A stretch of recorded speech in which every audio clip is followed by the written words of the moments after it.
Balance. If the downward force of gravity and the upward force of buoyancy are in line, they add to zero and things are stable.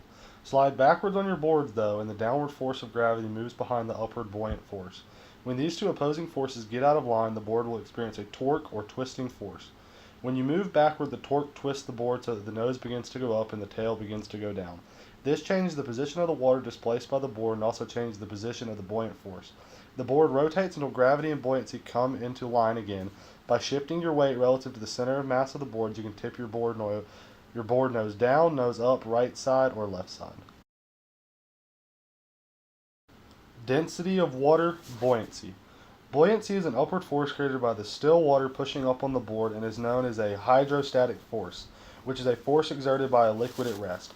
The water exerts its force on every part of the board that it touches, yet the buoyant force acts as if it were pushing up on the board just at the center of buoyancy, which is the center of mass of the water displaced by the board. Newton's first law of motion. Newton's first law of motion states that an object in motion wants to stay in motion and an object at rest wants to stay at rest.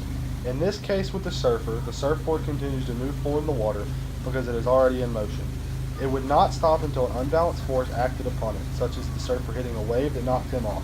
Since the surfer is already in motion atop the board, he is getting the same speed as the board is going already, so he therefore keeps up with the boat and does not fall off.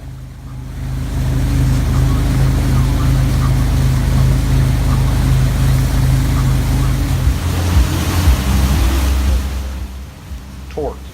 When the surfer moves back on the board, gravity and buoyancy move out of alignment and create a torque, a twisting force on the surfboard.